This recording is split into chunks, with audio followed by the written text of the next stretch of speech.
Hello बच्चों आप लोग अपना हाइट एंड डिस्टेंस के क्वेश्चंस को एंजॉय कर रहे हैं ना।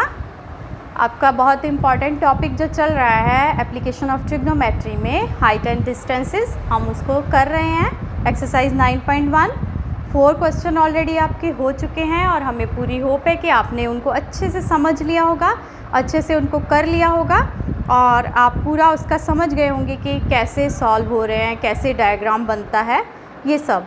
आज बेटे हम उसके नेक्स्ट क्वेश्चन करने की कोशिश करेंगे। क्वेश्चन नंबर 5, 6 और 7 को सॉल्व करने की कोशिश करते हैं आज। तो देखते हैं क्वेश्चन नंबर 5 में वो क्या कह रहा है। चलिए सब लोग अपनी अपनी बुक उठा लीजिए और देखिए, स्टेटमेंट पढ़िए। क्वेश्चन नंबर 5 में है, भूमि से 60 मीटर की ऊंचाई पर एक पतंग उड़ रही है।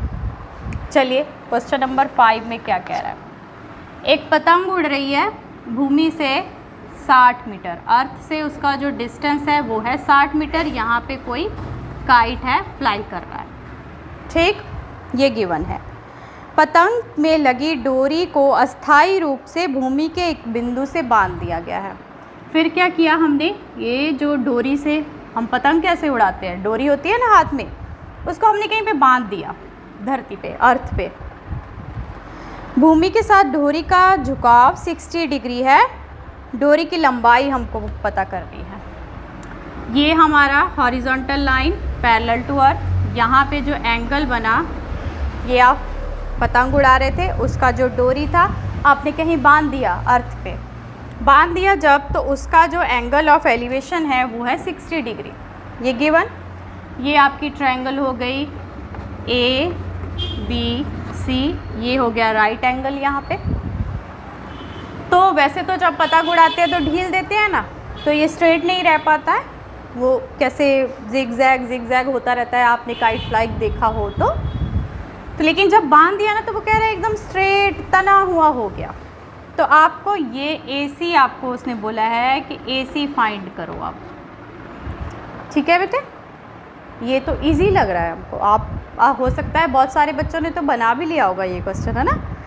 तो ठीक है, जिन्होंने बना लिया वेरी गुड, लेकिन जो नहीं कर पाए हैं उनको भी कोई टेंशन लेने की ज़रूरत नहीं है। ये आप फर्स्ट टाइम कर रहे हो बेटे एक्सरसाइज, ये इंट्रोड्यूस ही अभी हुआ है आपको ट्रिग्नोमेट्री, आप ट्राई भी कर रहे हैं तो बहुत अच्छी बात है। तो अभी आप देख लोगे कि कैसे करना है। क्या हो गया, इन ट्राइंगल ABC गिवन क्या है, थीटा गिवन है आपको, और क्या गिवन है, AB गिवन है। AB क्या है, परपेंडिकुलर गिवन है 60 मीटर। फाइंड आउट क्या करना है, AC मतलब हाइपोटेन्यूज फाइंड आउट करना है आपको। आप चाहो तो कह सकते हो let AC is equal to H और AC is equal to X, लेकिन हम AC को AC लेके ही चलते हैं। बस यहाँ बता दिया कि हमको उसकी वैल्यू पता नहीं है, क्वेश्चन मार्क मतलब हमको पता नहीं है, हम फाइंड आउट करेंगे अभी। अब P और H से जो रिलेशन बन रहा है वो बनाते हैं। P हमको पता है, H हमको फाइंड करना है। P परपेंडिकुलर अपॉन हाइपोटेन्यूज मतलब साइन थीटा। जो वैल्यूज़ पता है वो सब्स्टिट्यूट कर दो। P है आपके पास 60, H है आपका AC और साइन थीटा की वैल्यू है 60,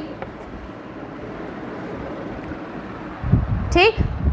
अब साइन 60 कितना होता है, फिर से आपने एक ही बार में वो टेबल बना के रख लिया है। हम बार बार इसलिए बना के दिखाते हैं आपको ताकि आपको पता रहे कि कैसे बनता है, भूल मत जाना कभी भी। तो वो आप जब आपने एक ही बार बना के रख लिया, आप उससे देख सकते हो, नहीं तो आप हर क्वेश्चन में भी बना सकते हो, उससे आपकी प्रैक्टिस हो जाएगी। क्या होगा, प्रैक्टिस हो जाएगी ना, तो आप कभी भूलोगे ही नहीं उसको।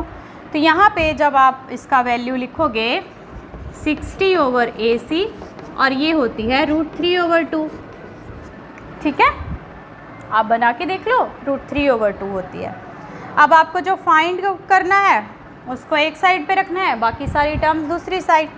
तो यहाँ से आपका क्या आ जाएगा, क्रॉस मल्टीप्लाई कर दें, ये आ गया 60 × 2 इज इक्वल टू √3 × AC, ठीक है। अब √3 नीचे आ जाएगा, 60 × 2 over √3 is equal to AC, means AC is equal to 120 over √3। 120/√3, फिर से इसका डिनोमिनेटर √3 आ गया। क्या करना है, बिल्कुल सबको पता है, देखो सारे बच्चे के अपने आप ही बोल रहे हो कि रैशनलाइज़ करना है, तो कर दो रैशनलाइज़। अब तो आप सब समझ गए हो कि करना क्या है हमको। रैशनलाइज़ कर दिया जब, तो ये आपका आ गया नीचे √3 मल्टीप्लाई हुआ तो 3 आ गया, और ऊपर 120/√3। ये आप कैंसिल करके जब लिख दोगे तो आपको क्या मिल गया, 40√3 मीटर। किसकी वैल्यू मिल गई, AC, मतलब जो उसका डोरी था उसकी लंबाई मिल गई।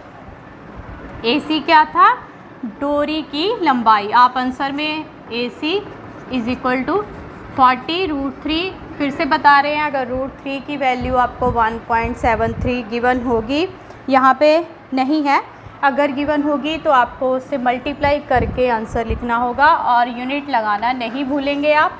ये हो गया, और एंड में आप ये भी लिख सकते हो डोरी की लंबाई, क्योंकि उसने पूछा क्या था, डोरी की लंबाई।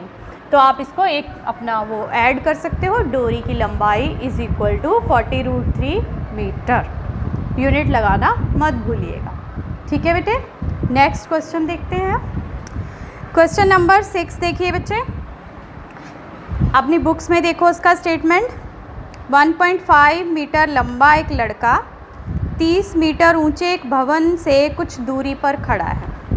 क्या कह रहा है, ये कोई भवन है 30 मीटर इसका ऊंचाई दे रखा है, ठीक है, और कुछ दूरी पर एक लड़का खड़ा है।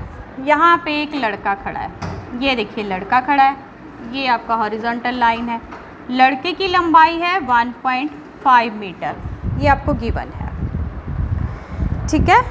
जब वह ऊंचे भवन की ओर जाता है तब उसकी आँख से भवन के शिखर का उन्नयन कोण 30 डिग्री से 60 डिग्री हो जाता है। बताइए कि वह भवन की ओर कितनी दूर तक चलकर जाता है। क्या बोल रहे हैं, ये थोड़ा सा कॉम्प्लिकेटेड लग रहा है। ये क्या हो गया, ये भवन है, ये लड़का है, चल रहा है, तो ऐसे ही क्वेश्चन तो आते हैं हमको 5 मार्क्स में, इजी वाले थोड़े ना आएंगे। तो ये आपका वो कह रहा है कि ये यहाँ से हमको उसकी आँख से एंगल लेना है ना, तो यहाँ से आपको देखना है, ठीक है। उसके पैर से हमको कोई मतलब नहीं है, उसकी लेंथ थी, उसको नहीं देखना।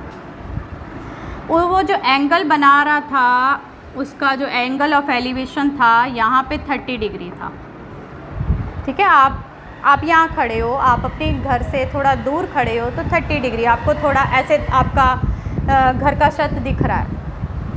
पास जाते हो घर के और पास जाते हो तो आपको ज़्यादा सर उठाना पड़ रहा है, ज़्यादा बड़ा एंगल बन रहा है, ठीक है। तो जैसे आप आगे जाओगे, यहाँ कहीं चला गया तो उसका जो एंगल ऑफ एलिवेशन है वो हो गया 60 डिग्री। समझ रहे हो ना बेटे कि एंगल बढ़ कैसे गया, पहले 30 था 60 कैसे हो गया। जैसे ही वो पास जाएगा उसको ज़्यादा सर उठाना पड़ेगा, तो जो एंगल है वो बड़ा हो जाएगा दूर वाले से। अभी क्या करें, कुछ भी तो गिवन नहीं, बस ये गिवन है और 2 थीटा आ गए इसमें, कोई बात नहीं, कोई प्रॉब्लम नहीं है। नाम रख लेते हैं पहले, ABC। क्या हो गया हमारे पास, 2 ट्राइंगल्स बन रही हैं, एक तो ABC राइट एंगल्ड है, बड़े आराम से दिख रही है। एक ट्राइंगल बन गई A, यहाँ पे क्या नाम रख लें, D रख लें। एक ट्राइंगल बन गई ADC, क्योंकि वो चल के गया आगे, तो यहाँ पे एक और एंगल बन गया। तो ये 2 पार्ट में हमको सम सॉल्व करना पड़ेगा, एक बार ट्राइंगल ABC के लिए और एक बार ट्राइंगल ADC के लिए। कोई मुश्किल थोड़ा ना है, कर लोगे आप तो। अब तक तो आप सब समझ गए हो कि कैसे करना होता है। और क्या दिया है, ये जो हमको गिवन था मीनार, वो हमें अर्थ से उसका डिस्टेंस गिवन है 30 मीटर, ठीक है। 30 मीटर जो है अर्थ से गिवन है, लेकिन हमारी ट्राइंगल AC तो यहाँ तक है। फिर क्या करें, अब यहाँ तक हमको पता है ये पैरेलल है, तो सेम डिस्टेंस, यहाँ तक का डिस्टेंस हमको 1.5 मीटर पता है। ये आप अपने मेंसुरेशन वाले चैप्टर्स में बड़े अच्छे से आपने सॉल्व किए होंगे ऐसे वाले क्वेश्चंस, वही थोड़ा सा अप्लाई करना है इसमें। तो यहाँ तक पूरा 30 था, ये पार्ट 1.5 है, जितना चाहिए वो कैसे आएगा, AC कैसे आएगा, 30 में से 1.5 माइनस कर दें, 30 में से आप 30.0 में से 1.5 अगर माइनस कर दोगे तो आपको जो मिलेगा 28.5 मिलेगा ना, वो हमारा क्या आ जाएगा, AC की वैल्यू आ जाएगी। क्लियर हो रहा है बच्चे? पूरी हाइट गिवन थी, लड़के की हाइट माइनस कर देंगे क्योंकि हमको कहाँ से लेना है नाप, उसकी आँख से। तो लड़के की हाइट जब माइनस कर दी तो AC, क्योंकि राइट एंगल ट्रायंगल यहाँ से बन रहा है उसकी आँख से, तो AC चाहिए हमको। उसको यहाँ पे आप इसका नाम AE रख दो। AC कैसे आएगा, AE माइनस CE, ये पता चल गया। AC मिल गया, थीटा मिल गया, बस अब नीचे वाली चीज़ को भूल जाओ। और क्या कह रहा है कि उसको कितना चलना पड़ा, फाइंड क्या करना है आपको, ये BD फाइंड करना है कि लड़का यहाँ पे था, कितना आगे गया कि 60 डिग्री का कोण बन गया उसका। तो आपको x फाइंड करना है, हमको गिवन ये भी नहीं है, इसको आप y रख सकते हो, ये फाइंड नहीं करना, हमको सिर्फ x फाइंड करना है। फिर से अब एक बार स्टेटमेंट पढ़ो और अपनी डायग्राम से रिलेट करो। क्या देखो, 1.5 मीटर लंबा एक लड़का, ये लड़का 30 मीटर ऊंचे, 30 मीटर ऊंचा भवन से कुछ दूरी पर खड़ा है। ये डिस्टेंस हमको नहीं given, we don't know about this distance. जब वह ऊंचे भवन की ओर जाता है, ऊंचे भवन की तरफ जाने लग गया, यहाँ से यहाँ खड़ा था, इसकी तरफ जा रहा है, तो उसका जो कोण है वो 30 से 60 डिग्री हो गया। ठीक है, पहले 30 डिग्री दूर था तो कोण छोटा होता है, पास जाएगा तो कोण बड़ा हो गया, 30 से 60 डिग्री हो गया। बताइए कि वह भवन की ओर कितनी दूर तक चलकर गया है। यहाँ से वहाँ तक उसका डिस्टेंस हमको फाइंड करना है। करें इसमें, अब भूल जाओ कोई लड़का कोई कुछ, सब जो चाहिए था वो हमने लिख लिया। पहले आप ऐसे फाइंड कर सकते हो। AC कैसे फाइंड किया हमने, AC कैसे फाइंड किया, AE माइनस CE। ये बेटे आप मेंसुरेशन में कर चुके हो, आप लोग सब अच्छे से जानते हो कि कैसे फाइंड हुआ है। AE हमको पता था टोटल, और CE यहाँ से पैरेलल लेके हमने उसको माइनस करके जब कर दिया 30 में से 1.5 तो आपको मिल गया 28.5 मीटर। AC मिल गया बच्चे। ठीक है, अब ये दो ट्राइंगल्स है, दो पार्ट्स में सॉल्व होगा, एक बार में नहीं हो सकता। तो पहले कौन सा ट्राइंगल लेना है वो आप देख लो। ठीक है, पहले हम ACD लेके करें। इन ट्राइंगल ACD, ACD ये ले लीजिए। अगर वहाँ से कॉम्प्लिकेटेड लग रहा है, ACD उठाइए और यहाँ पे लिख दीजिए। ये है 60 डिग्री, ये है 28.5 मीटर, और ये तो पता है 90 डिग्री। आपको क्या CD फाइंड आउट करना है। ठीक है, परपेंडिकुलर गिवन है, CD फाइंड आउट करना है। तो perpendicular upon base, perpendicular upon base आपका होता है tan। ठीक है, ये आपको पता है। परपेंडिकुलर गिवन है 28.5, CD आपको फाइंड करना है, बेस मतलब CD, tan 60 की वैल्यू। अरे बाप रे, फिर से आपने पहले ही टेबल बना के रखा होगा एग्ज़ाम में, आप जाओगे अपने टेबल में देखोगे tan 60 की वैल्यू होती है √3। ठीक है, नहीं याद नहीं बनाया था तो जल्दी से आप अपना टेबल साइड पे बना लोगे, 0, 30, 60, 45, 60, 90 करके √3 आपको वैल्यू मिल जाएगी। अब क्रॉस मल्टीप्लाई कर देंगे तो आपको CD मिल जाएगा। CD कितना आ जाएगा, 28.5 ओवर √3। हमें डिनोमिनेटर में रूट वाली टर्म नहीं चाहिए, रैशनलाइज कर दीजिए। ये आ जाएगा 28.5 √3 ओवर 3। देखो तो कुछ कैंसिल हो रहा है तो कैंसिल कर दो। 3 9 ज़ा 27, 3 5 ज़ा 9.5 √3 मीटर। ये अभी CD आया है, हमको पूछा क्या है, हमको BD फाइंड आउट करना है। अब हम नेक्स्ट ट्राइंगल में चलेंगे। ठीक, यहाँ तक ये वैल्यू मिल गई हमको, y मिल गया, y मिल गया हमको 9.5 √3 मीटर। इसको सेव करके रख लो क्योंकि ये यूज़ होगा जब हमें x फाइंड आउट करना है। यहाँ तक बच्चे क्लियर हुआ? आपने डायग्राम बनाई, उसके बाद ये वाला ACD उठा के y की वैल्यू फाइंड आउट कर ली। ठीक, y की वैल्यू हम यहाँ पे लिख लेते हैं, ये आ गई है 9.5 √3 मीटर। अब नेक्स्ट ट्रायंगल में चलते हैं। क्वेश्चन नंबर था हमारा 6th में। अब आगे देखिए, इन ट्रायंगल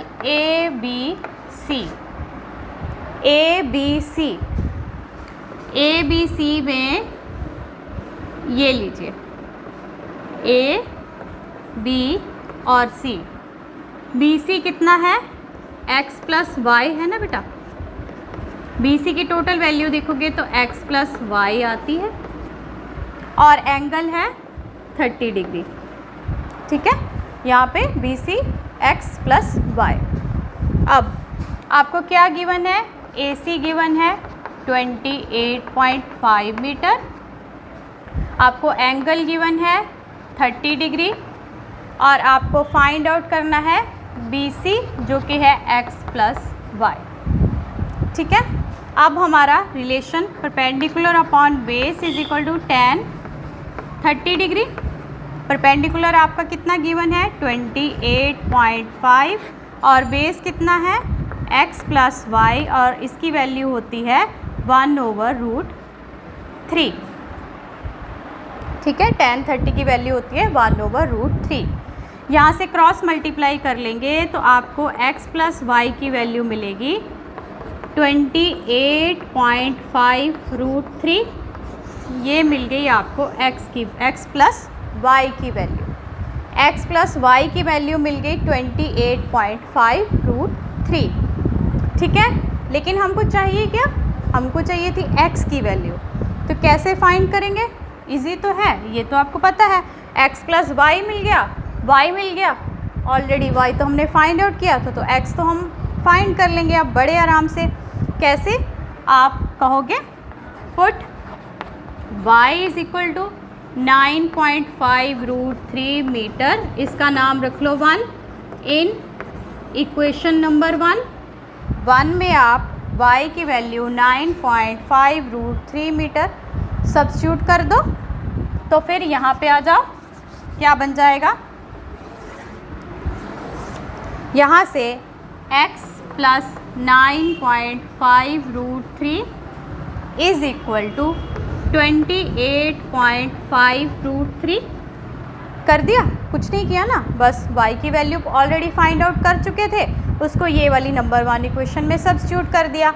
अब जो हमको चाहिए था, ये यहाँ पे प्लस है, दूसरी साइड जाएगा तो हो जाएगा माइनस। ये तो आप सब जानते ही हो। ये लीजिए, तो x की वैल्यू यहाँ से जब आप फाइंड कर लोगे तो आपको कितनी मिल जाएगी? 19√3 आपका आंसर आ जाएगा, 19√3। और आपके यूनिट्स हैं मीटर। मतलब उस लड़के को 19√3 मीटर चलना पड़ा टावर की तरफ।